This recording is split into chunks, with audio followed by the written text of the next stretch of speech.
Bisobana noto yangani pote to ya kotombola souvent nzambe na yo. Ngolu oyo pesi biso epesa mali moto nyonso tu Seigneur. Epesa mali moto nyonso tu te Seigneur Jésus.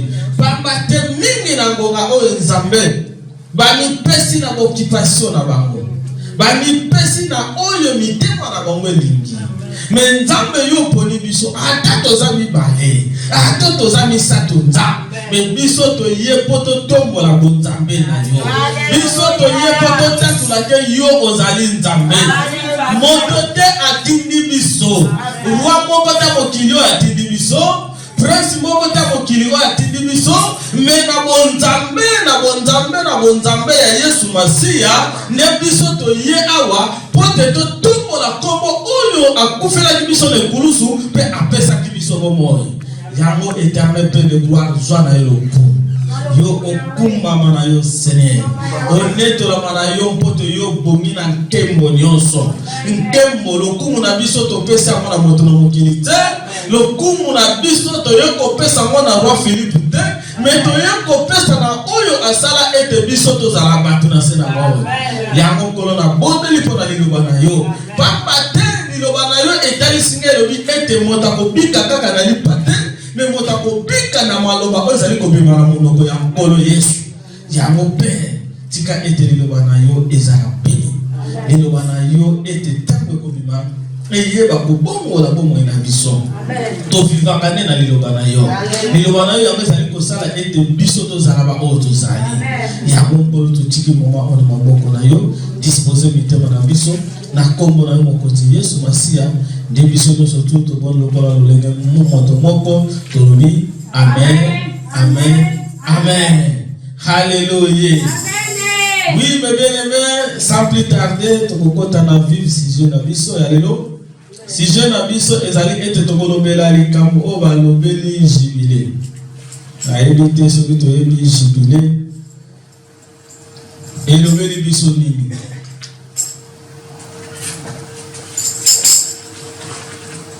J'espère que tu as bien jubilé et la question. Jubilé ezali eloko oyo mutu soki asali suka na mofa sala nini fo apema. Yango to mona ka ya des fois ba jouer ba ba basala ka moni. Au mona ba sala li jubilé. Ba sala jubilé pour nini abeta ki bale bele penta. Après au mona o ba sala jubilé mo pema. Biso pena nzambe tozala pena jubilé na biso. Notre jubilé c'est le sabbat.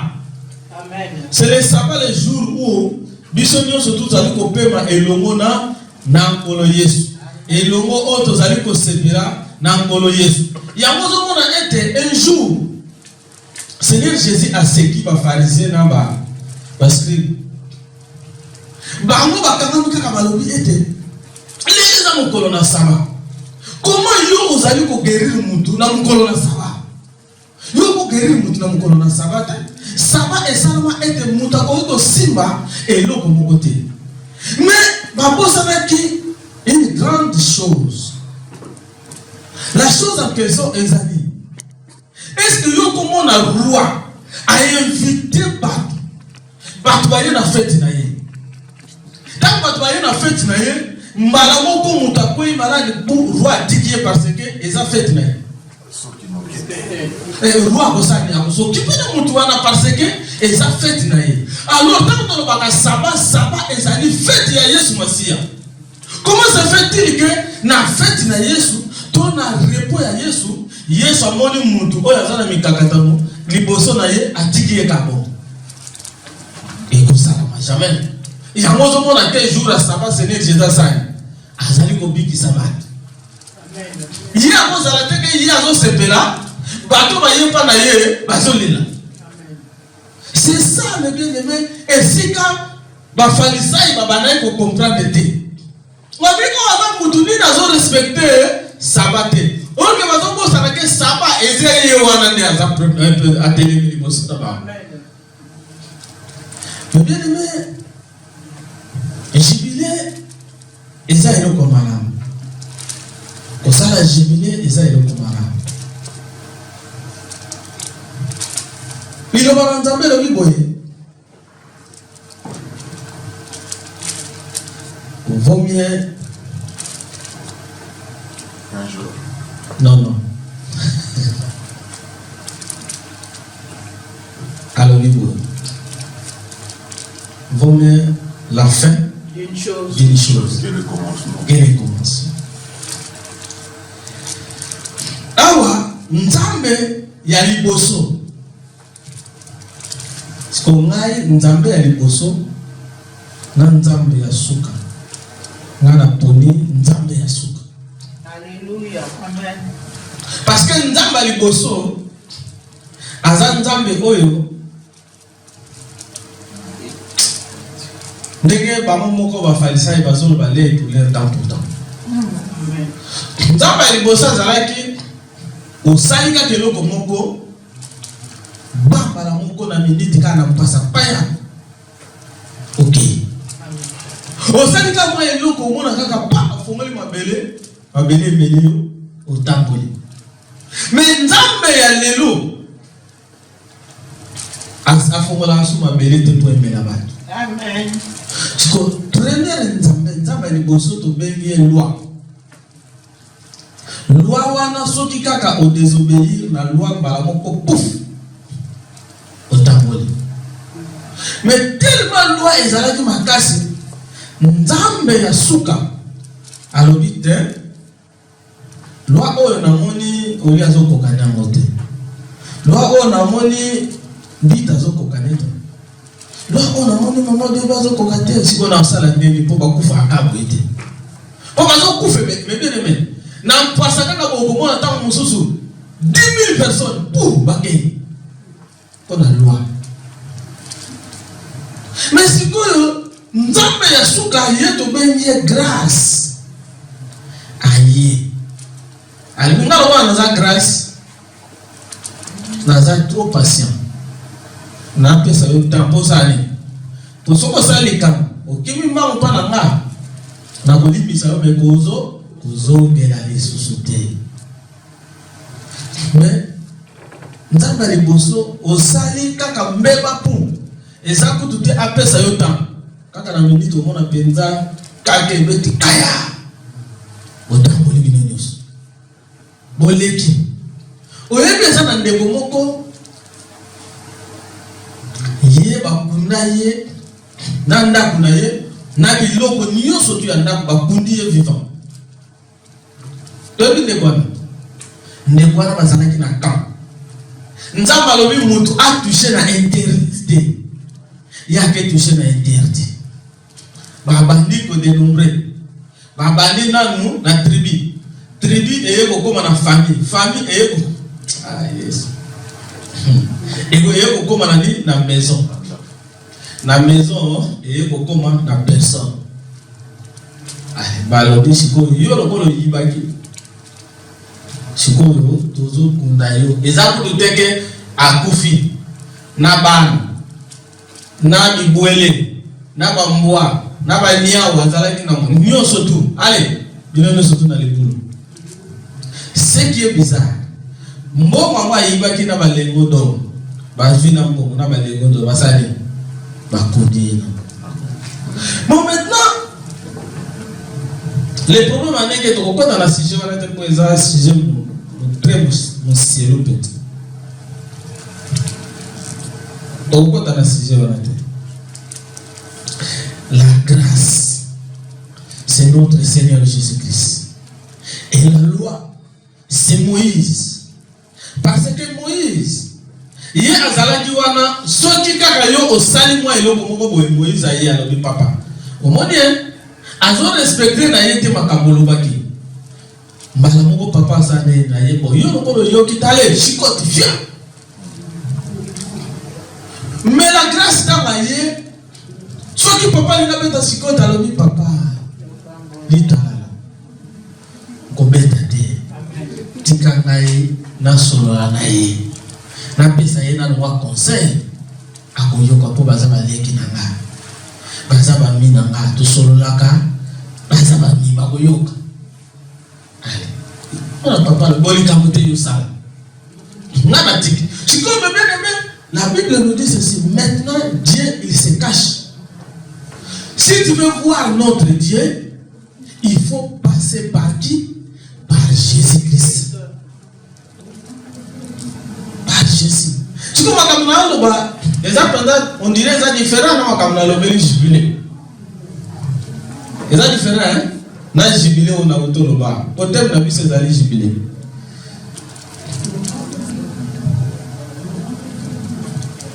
Total Lévitique. Lévitique 25, tu regardes 1 jusqu'à 4. Après, tu sautes, tu 8 à 11. Jubilé 25.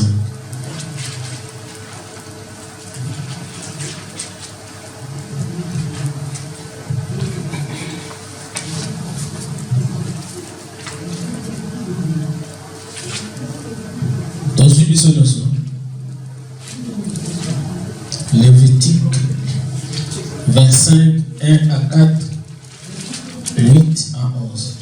Bon, nous commençons à jouer 8 à 11. On a joué 1 à 4, malgré les net, malgré les athées.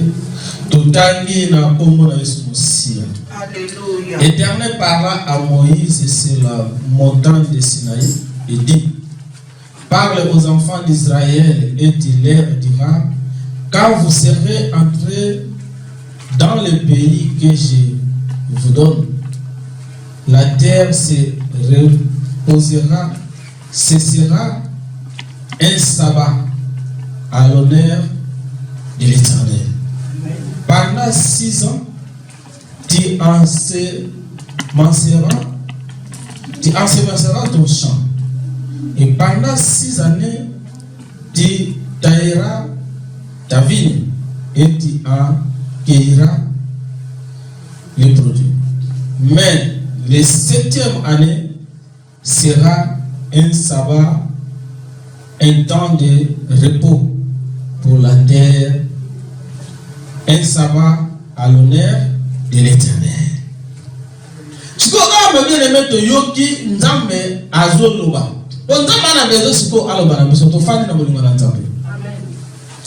Nzambe awa alobi na Moïse. Nzambe alinga loba na peuple na ye.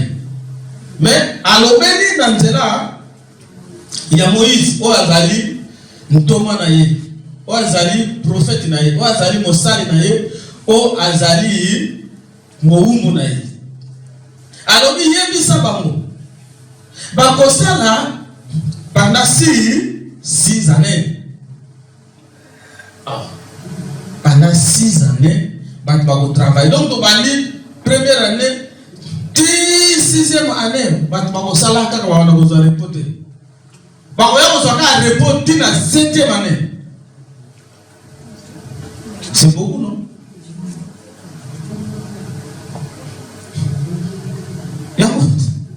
Et ça est béni.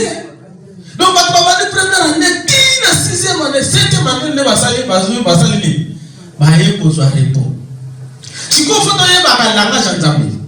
Lorsque Dieu il parle, ce qui t'ose envoyer l'été, il y a un monde de tout koufa. Trop pétant. Quelque part, Seigneur Jésus a ici Pierre.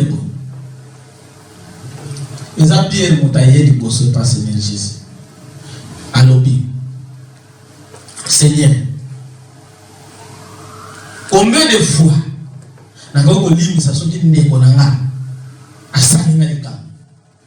Seigneur Jésus a allé à l'objet.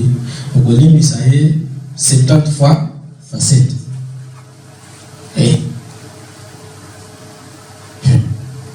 Donc Pierre place à faire mon camion que les mawa. 70 fois facette. Et ça dit combien? 449 ou bien 490? 490. Donc 490. Donc on lit ça. 490. Donc si vous et mon ami que yo au Kokano on lit ça. Mbana moko catégoriquement et mon ami que yo ko lit ça. Pourquoi Seigneur Jésus a le bénéfice? Ce qui dans le monde c'est 0. Et combien? 7 jours. La semaine, tu as combien de jours? 7 jours. Donc par la semaine, Jésus, l'homme il travailla pendant 6 jours. Le 7e jour, c'est là où maintenant notre Père dit que les enfants d'Israël ils travailleront pendant 6 années. Après 7e année, ils vont avoir repos. Est-ce que tu as quand la jeunesse dans le monde de 8, 11 Lévitique. Parce qu'on a autant de 8 à 11. Je peux lire au nom de Christ. Alléluia. Tu compteras 7 sabbats d'année, 7 fois 7 années, et le jour de ces 7 sabbats d'année feront 49 ans. Le dixième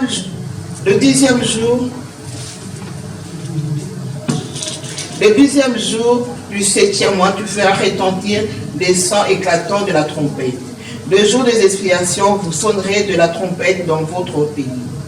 Et vous sanctifierez la 50e année, vous publierez la liberté dans les pays pour tous ses habitants. Ce sera pour vous le jubilé. Chacun de vous retournera dans sa propriété et chacun de vous retournera dans sa famille. La 50e année sera pour vous le jubilé. Vous semerez point, vous ne moissonnerez point ce que le champ produiront d'eux-mêmes, et vous ne vendangerez point la vigne non taillée. Amen. Amen. Jour moment parce que dans le 7 fois 7 c'est 49. C'est quoi jour moment parce que il y a lobby na 50e. Nous disons ça donc célébrer mission de surtout après mon amour à on ne pas naître et vous allez jour ni et vous allez jubilé na biso. Ok, Seigneur Jésus a dit il faut asser un mot rond. Il faut un comme ça mot 50. Pour biso to ça, to soit jubilé. Pour to kota, to kota na jubilé. Après tant to kota na jubilé. To ça né. Tant to sepeli na elongo na Yesu. To bete milolo maman a dit ça, c'est plus là qu'on peut milolo. Ça va bien péter. On va péter. Attends, on a balabala. On va péter milolo. Comment Yesu présent pas mon été. Amen. Oh, grand milolo. On est péter. Voilà ce qu'on a dans le village, dans la montagne, on a tout là. Il y a ça dans le bas, il y a péter. On comprend que quand on a ma base, on dit qu'il met là. Amen. Amen. Amen. Oh, mais on vit dans le bon côté. Ma trop vie en bok ça est plaisir donc on a aka donc le ba beso ba beti mololo muta ka likolo a comprendre okima Amen. donc on a mololo ya blague. Amen. Mais maintenant notre Dieu il dit que dans 55e année toko sanga na biso nyoso to nous avons travaillé à Zate. Et jour où quelle ambiance, quelle babina. C'est pour cela, mes bien-aimés, les jours du sabbat, les jours du Seigneur, ils allaient à sabbaté. Ah, voilà, mon amour, to bungé. To bungé, hein? Ceux qui l'ont été. Jour du Seigneur, ce n'est pas seulement les sabbats. Parce que aussi longtemps Seigneur Jésus a y a. Donc ça va na biso c'est qui ça va na biso c'est le Christ. Amen. Donc biso to côté malamon qu'on a dans de la grâce. Malamon to za ko célébrer sabbat chaque jour et logo na Yesu Messie. Mais avant ya biso que dans 50e année biso no to ko samana. Pourquoi? Parce que quand on est ici a sololi na munoko ya nani ya nani pardon ya Moïse ayebisi alobi kende koyebisa bana pardon kende koyebisa Pharaon atika bana na Israël ba kende ko servir ngai Si vous avez un pharaon à boyer. Or que Nzambe a préparé déjà parce que le principe, il était l'agneau, il était déjà préparé pour Asalani. Il était déjà préparé parce que quand nous allons en Israël, l'agneau azalaki na bakwelo azalaki wapi. Le Christ et le Messie azalaki na bana d'Israël tant ba bimi na Égypte azalaki na bango mais azalaki wapi. On tourne de tourner bon ngai nazalo ko la préfet de discipline na molimo. Ah oui, na molimo. Oui, dans mon livre après. On peut faire les disciplines. Écoutez, quand on a na Rifidim, Bar Israël, on a Ganga, on a Loba, on a des moyens de Mississippi. Pourquoi? Il fallait que Kabiso et pas Pharaon. On a Tobana Olia, patate, bifteck. Il y a des concombres, des tomates, ou même dans le désert. Pour il y a dans la terre aride. Tu kufa awa biso na bana na biso na bibwele na biso. Pourquoi tu as biso kunate? Moïse nous a méchant. Il va lobby. Habitala Adam ma écoute des athées. Mais Moïse comme d'habitude a kimimba a ken a coin a prier. Mais va lobby l'agneau. Les messies azalaki. Mais je vous dis que azalaki na bango. Mais nzamba yebisi Moïse alobi ozaki na maboko na yo. Abi nazana lingenda. Abi libanga ezawana. Et libanga c'est qui? C'est qui libanga? Alors nous voyons maintenant qu'il était là. Abi beta kaka libanga wana nzete. Soko beti libanga lokola azamu ta grâce asabe akobimisa mai. Vous voyez? Donc badima kina ye azo tambola na bango azo ko éclairer bango. Il y a des fois azo commander colonne, il y a des fois azo commander feu nuage moto na colonne. Donc il était ensemble avec eux azo marcher pe na bango mais ignorance. Ban Israël va comprendre que mutu oyo l'agneau azana biso. Oh déjà ba lobelaki azana biso. Moni Moïse avant akufa a regretté a lobi non ngai il faut na mona koya ya mutoana. Il faut na mona yepeta parce que Moïse lui-même il a parlé de lui. Abraham aussi il a parlé de lui. Mai ba moni peta mai fomami pum.